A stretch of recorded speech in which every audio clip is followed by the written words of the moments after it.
네, 안녕하세요. 반갑습니다. 정석일 매니저입니다. 자, 제가 오늘 이제 마지막 순서인데 오늘 준비한 한마디는 로봇주의 순환매 기대를 하자라는 얘기를 준비를 해봤고요. 오늘 이제 지수 흐름 보시게 되면 이제 어제 굉장히 많이 빠지고 나서 오늘 조금 반등을 주고 있지만 그 반등의 폭은 굉장히 좀 약한 상황입니다. 그래서 이번 주에 아무래도 이제 CPI 발표를 좀 앞두고 있는 상황이다 보니까 전체적으로 지수의 좀 반등이 아직은 좀 부족한 상태로 좀 보실 수가 있는데 결국은 이번 주에는 이런 상황이기 때문에 좀 개별적으로 이슈가 있거나 혹은 좀 시가총액이 상대적으로 작은 종목들에서 이 단발성 시세들이 지금 잘 나타나고 있다. 이렇게 이제 보시면 좋을 것 같습니다. 그래서 이 로봇 관련주 제가 오늘 준비한 종목도 비교 이슈와도 이제 모멘텀을 좀 받으면서 좀 시세가 나올 수 있는 조금 작은 종목을 하나 준비를 해봤으니까 어떤 종목인지는 잠시 후에 한번 확인해 보시길 바라겠고요. 일단은 지금 이제 리뷰 먼저 들어가 보도록 하겠습니다. 자, 첫 번째로는 진성TC 이 종목 한번 좀 보도록 할 텐데 지금 방금 김동호 매니저님께서도 이제 종목 설명을 해주셨을 때 이제 우크라이나 재건 관련된 모멘텀은 좀 지속될 거다라는 내용으로 얘기를 해주셨는데 저 역시 그렇게 보고 있습니다. 이제 우크라이나 이제 관련된 전쟁은 좀 이제 이슈들이 좀 완화되고 있는 상황이고 이제는 그 이후 흐름을 많이 생각을 하고 있기 때문에 이런 재건 관련된 모멘텀은 더 이어질 수밖에 없다라고 보고 있고요. 그 중에서 진성TC 같은 경우는 제가 예전에도 이제 재건 모멘텀을 한번 수익을 실현했지만 최근에 다시 한번 눌림목 구간에 또 편입을 하게 됐습니다. 왜냐면 이러한 이슈들이 계속 이어질 수 있기 때문에 편입을 좀 하게 됐고 특히나 진성TC 같은 경우에는 다른 건설기계 대비해서 상대적으로 실적도 잘 나오면서 밸류나 이런 부분도 그렇게 비싸지 않기 때문에 다시 한번 이제 편입을 했다라고 이제 보시면 돼요. 근데 역시나 이 종목도 오늘 뭐 당장 큰 시세를 내고 있는 건 아니지만 최근 변동성 장세 속에서도 이 탄탄한 흐름들을 유지를 좀 해주고 있는 상태고요. 그리고 이제 올해 이런 실적 성장까지 좀 기대가 되다 보니까 충분히 이 종목은 재차 반등하는 흐름들을 이어갈 수 있다라고 좀 보고 있습니다. 그래서 진성TC도 우크라이나 재건 모멘텀 그리고 실적에 대한 기대치로 계속 관심 있게 지켜보시면 좋겠다라고 말씀드리고요. 오늘은 뭐 이제 큰 시세는 없는데 어쨌든 여기 13,000원대가 조금 돌파가 되면 아마 2차적으로 추가적인 큰 상승이 한 번 더 이어질 것으로 예상이 되니까 그 구간을 한번 관심 있게 지켜보시면 좋을 것 같아요. 자, 그리고 다음으로는 이제 포스코 인터내셔널 요거 좀 보도록 하겠습니다. 자, 포스코 인터내셔널은 제가 예전에 이제 그 곡물 관련돼 가지고 지금 이제 수확철에 이제 우크라이나 쪽이 수확철인데 러시아 쪽이 흑해 쪽을 봉쇄하고 있다 보니까 이게 곡물의 수출이 좀 잘 안 될 수 있다 이런 내용들을 이제 말씀해드리면서 편입을 했는데 사실 최근 보시게 되면 이제 전반적인 곡물 관련된 테마성 종목들은 지금 다 빠지고 있습니다. 근데 이제 포스코 인터내셔널 같은 경우에는 그래도 꾸준하게 우상향이 지금 나오면서 수익을 좀 키워가고 있는 상황인데. 이 포스코 인터내셔널이 이제 이 곡물 쪽의 모멘텀만 있는 게 아니라 이 에너지 쪽 관련된 모멘텀이 좀 있습니다. 왜냐하면 미얀마 쪽에 가스전을 이 업체가 보유를 좀 하고 있고 또 호주 쪽에 이 천연가스를 생산하는 업체들을 인수를 좀 했기 때문에 이 가스 가격 상승에 따른 모멘텀도 같이 받을 수 있다라고 보시면 되는데 최근에 이 포스코 인터내셔널 올라오는 건 이런 에너지 가격 상승에 따른 모멘텀이 좀 더 크다라고 이제 보시면 될 것 같고요.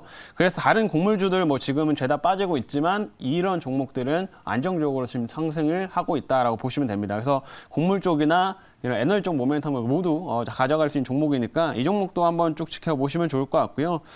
이 종목도 이제 상대적으로 이렇게 뭐 비싼 상태는 아니기 때문에 충분히 이전 여기 고점대 좀 넘어가면서 추가적인 시세 더 만들 수 있다라고 좀 보고 있습니다. 그래서 이 종목도 오늘 이렇게 리뷰 도와드렸으니까 잘 지켜보시면 좋을 것 같습니다. 자, 오늘 그러면 이렇게 두 종목 리뷰는 마치도록 하겠고요. 자, 이제 새롭게 오늘 종목 편입을 해보겠습니다. 자, 오늘은 제가 조금 작은 종목 준비를 해봤고 현재가는 지금 9,860원 해성 TPC라고 하는 종목을 편입을 해보도록 하겠습니다. 자, 해성 TPC 같은 업체 같은 경우에는 이 업체도 이제 로봇 관련된 모멘텀으로 이제 보시면 되는데 왜냐면 이제 감속기를 주로 생산하는 업체이다 보니까 로봇 쪽의 모멘텀을 받으면서 시세가 나올 수 있다라고 이제 보시면 되고요. 이전에 한 번씩 이렇게 좀 거래가 좀 붙이면서 시세가 올라왔던 부분들이 다 이제 삼성 쪽 로봇 모멘텀들 이걸로 한번 시세들이 지금 올라온 상황으로 이제 보시면 됩니다. 그래서 최근에 한번 거래량 붙이면서 시세가 조금 나오고 지금 이 누른목 자리에서 다시 한번 이제 반등 흐름들을 좀 이어갈 수 있다라고 좀 판단되니까 오늘 이 종목 좀 가지고 와봤고요. 그래서 기술적인 부분에서도 이런 반등을 좀 기대해 볼 수 있는 상황이고 좀 향후에 나올 수 있는 재료 측면에서도 모멘텀이 좀 크다라고 좀 보고 있습니다. 그래서 제가 이제 준비한 자료 보면서 어떤 모멘텀을 지녔는지 말씀드릴게요. 자, 오늘의 종목 해성 TPC라고 하는 업체고요. 이 업체 사업부부터 말씀을 드리면 감속기를 이제 전문적으로 생산하는 업체인데 지금 여기 보시는 이런 이미지들은 이게 다 로봇 쪽에 들어가는 겁니다. 로봇 쪽에 들어가는 감속기를 이렇게 생산을 좀 하고 있고 이 업체가 예전부터 감속기를 주로 이제 주력으로 생산을 하다 보니까 단순히 뭐 로봇 쪽만 생산하는 게 아니라 뭐 전반에 산업용 쪽 이런 그 다양한 산업에 들어가는 감속기를 다 전문적으로 생산하고 있다라고 이제 보시면 됩니다. 그리고 국내에서는 또 이런 승강기에 들어가는 거기 들어 올리는 식의 이런 감속기들이 있는데 그런 감속기 같은 경우는 국내에서 판매를 제일 잘하고 있는 또 업체라서 이제 국내에서 1등인 그런 회사로 이제 보시면 좋을 것 같아요. 자, 그렇지만 이 업체가 아직은 뭐 실적인 부분들은 지금까지는 조금 이렇게 흑자를 크게 내고 있는 모습은 아니지만 향후에 차츰 로봇 쪽이나 이런 부분들이 개선되면서 수익성이 좋아질 여부는 좀 크다 이렇게 보시면 될 것 같습니다. 자, 다음 화면을 좀 볼게요.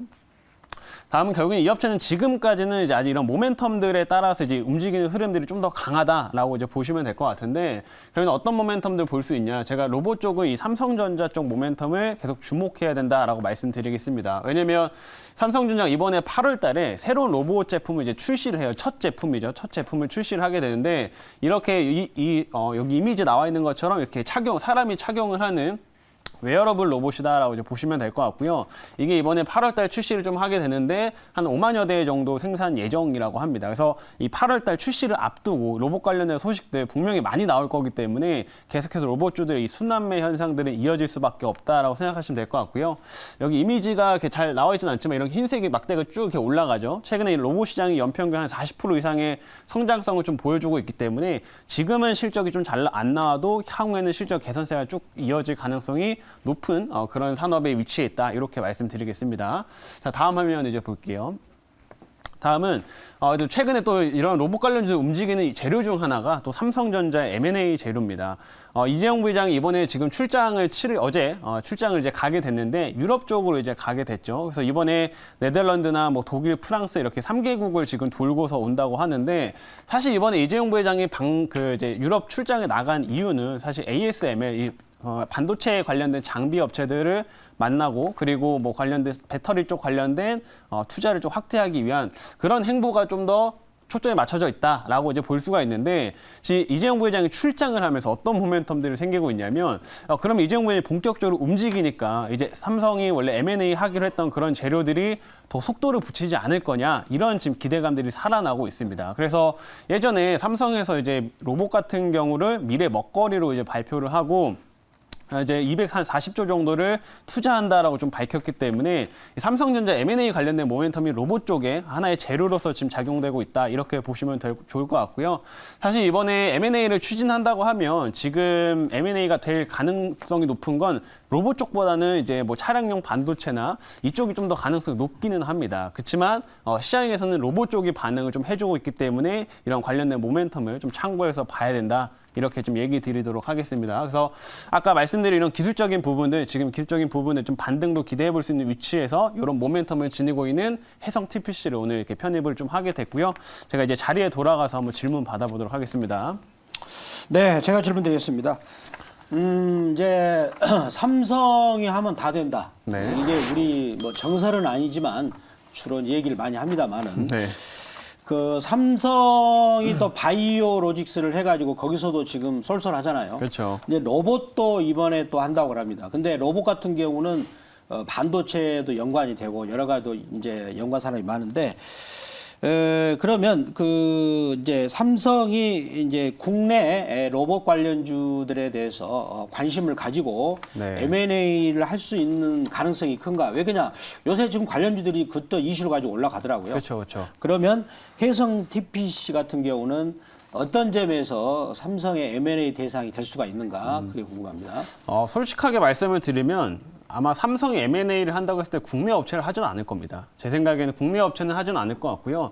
해외 쪽 업체를 좀 오히려 인수하거나 아니면 다른 이제 협력하는 관계 쪽에 뭐 이런 추진 소식이 좀 나올 수 있다라고 좀 판단이 되는데 네. 결국에는 지금 이런 재료들이 결국에는 국내에 있는 로봇 관련 주들한테도 하나의 모멘텀이 되기 때문에 우리가 그래서 이 재료를 좀 봐야 된다라고 얘기를 드리는 거고 현실적으로 지금 국내에서 이제 로봇을 전문적으로 막 하면서 그 실적을 크게 성장하고 있는 업체들이 아직 많지는 않기 때문에 국내 업체들보다는 해외 쪽의 가능성이 좀 더 많다 이렇게 좀 생각하시고 그냥 하나의 재료로서 모멘텀으로서만 접근하시면 좋겠다 이렇게 말씀드리도록 하겠습니다. 자 이제 가격 전략을 설명드릴게요. 제가 1차는 1,700원 잡아보도록 하겠고요. 2차는 12,300원 그리고 손절가는 7,900원 제시하도록 하겠습니다.